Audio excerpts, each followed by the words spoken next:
आप देख रहे हैं नव चेतना मंच।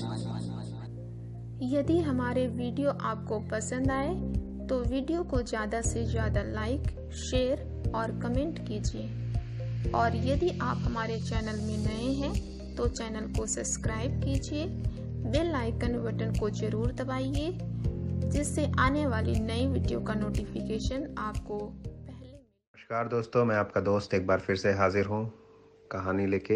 एक कहानी का दूसरा पार्ट है। पार्ट 1 आप लोग सुन चुके हैं।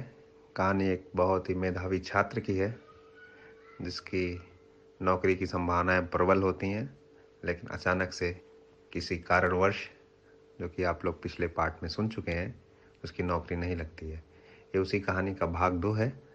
आशा करता हूँ कि आप लोगों को पसंद आएगा और ये अंतिम भाग भी है। कहानी का अंत काफ़ी सुखद है और सुख की अनुभूति होगी, इसलिए आप लोग हमारे साथ बने रहिए और कहानी को अंत तक सुनिए। आशा करता हूँ कि आपको आनंद का अनुभव होगा।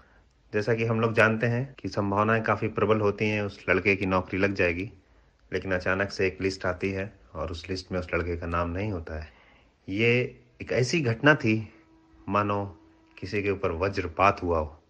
इससे वो लड़का बहुत निराश और दुखी होता है, और जो गांव वाले, जो रिश्तेदार उसको एक हीरो की तरह से सेलिब्रेट कर रहे थे, अचानक से उनकी नज़रों में उस लड़के की अहमियत बहुत कम हो जाती है। और यही कारण था कि वो लड़का जो 3 महीने से अपने घर पे था, जिसका खूब आदर सत्कार हो रहा था और जिसके लिए विभिन्न प्रकार के व्यंजन परोसे जा रहे थे, जो लड़का हीरो की तरह से सेलिब्रेट किया जा रहा था, अब अचानक से फिर उसकी उसी गांव में वैल्यू, रिस्पेक्ट और इज्जत बहुत कम हो जाती है।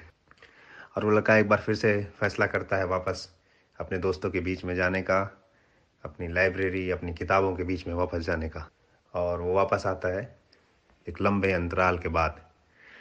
उसके दोस्त उसको वापस पाके बहुत खुश होते हैं और फिर से एक नया जीवन आरंभ होता है, जो कि पुरानी गतिविधियों के अनुसार चलता रहता है।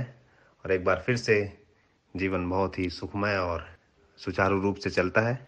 और अचानक से फिर से एक बार पुनः संभावनाएं प्रबल होती हैं कि उस लड़के को दोबारा नौकरी मिल जाएगी। उस लड़के की उत्सुकता एक बार फिर से बढ़ती है। उसके दोस्त भी खुश होते हैं क्योंकि दोस्त उसके सच्चे और हितैषी थे। तो वो लड़के की प्रतीक्षा फिर से बढ़ने लगती है।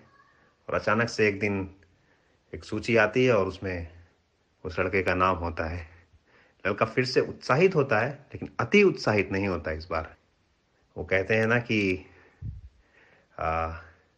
और अंततः वो शुभ घड़ी, शुभ मुहूर्त आ ही जाता है, जिसकी उसको, उसके परिवार को, उसके गांव वालों को और उसके दोस्तों को प्रतीक्षा थी। और उस लड़के की नियुक्ति हो जाती है। वो उत्तर प्रदेश सरकार के अधीन प्राथमिक शिक्षा में अध्यापक चुन लिया जाता है। और वो एक बार पुनः घर वापसी करता है, और इस बार उसका आदर सत्कार दुगने जोश के साथ होता है।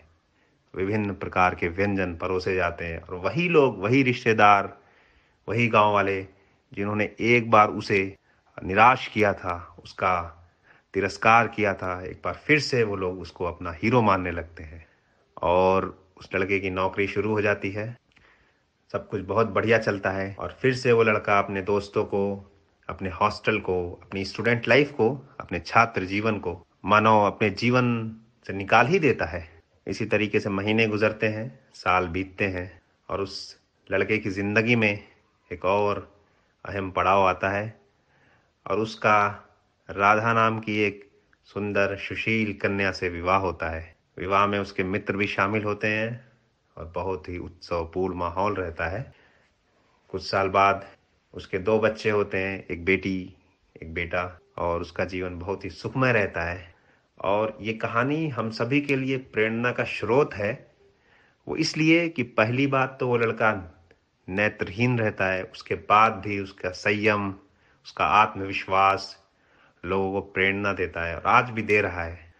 और यही कहानी का अंत है। और कहानी का अंत करने के साथ साथ मैं सभी श्रोताओं से ये अनुरोध करूंगा कि उस लड़के के लिए हम सब मिल के प्रार्थना करें कि कि उसका सामाजिक, आर्थिक और वैवाहिक जीवन सफल और सुखी हो।